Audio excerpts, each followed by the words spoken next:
Mga ka-5 na, dito kami sa bundok ngayon. At mag-iikot kami sa mga boundaries. At mayroon daw ditong di pa matagpuan na wild animals, baboy ramo daw. Hanggang ngayon di pa makita-kita. Maluwag kasi. Kaya di kami nagsasawa araw-araw hanapin. Ayan si Magbubukid at saka si Kuya Bu. Kasama ko.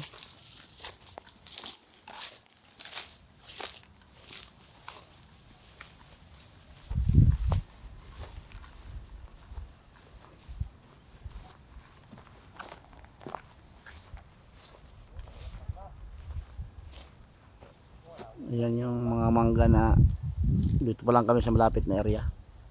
May mga mangga dito. Mulaklak na pero mga matagal pa yan.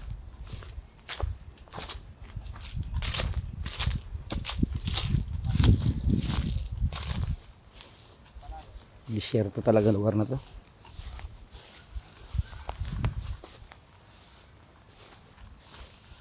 Araw-araw din kami nag-monitor sa mga mohon boundaries kasi may mga loko-loko rin dito na nililipat-lipat yung mga mohon.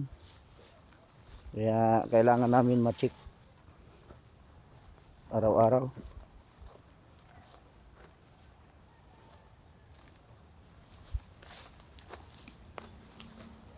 Ayun, lulusong na kami sa mga kakahuyan.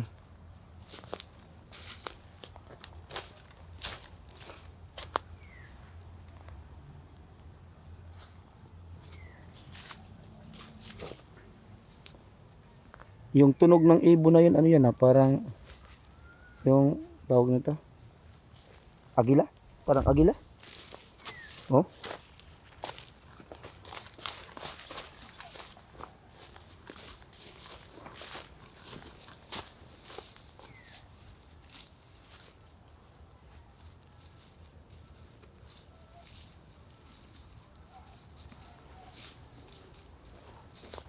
bakit? Bakit? Kala ko na may nawala pa.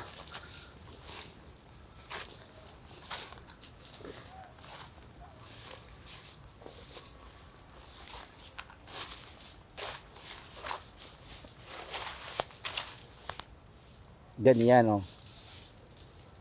Yung area natin oh. Kita doon. Ito oh.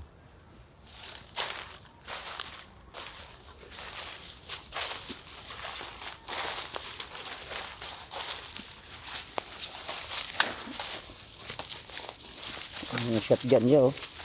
Nalusot yung dulo. Hindi makatago yung dulo eh.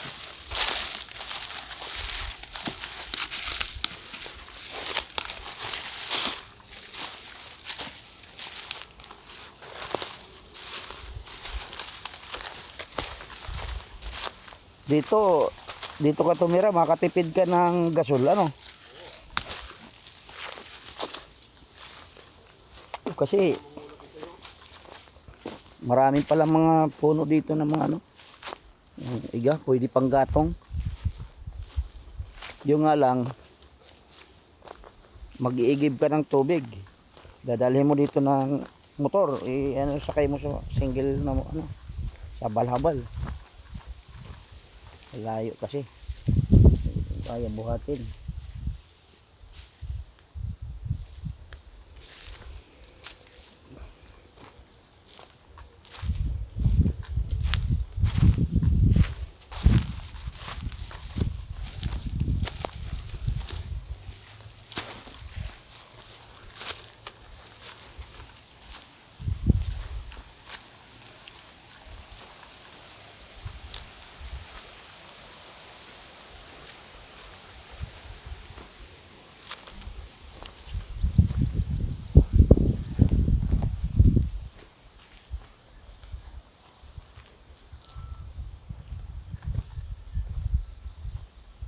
Ito sa doon sa Maynila to, pinagkakakitaan tong mga kahoy na to.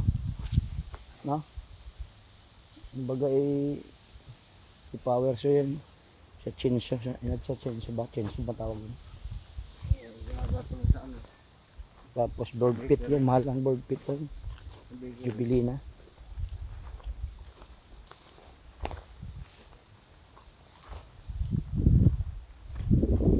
Ayan master, yung kahoy niya no.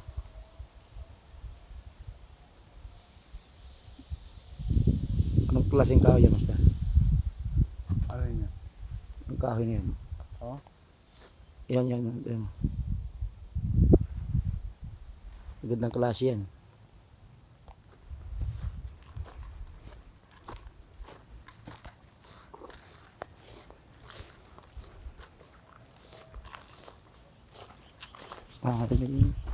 Nasunog pala yung mga dahon, ang mga ano, saging, mga saba.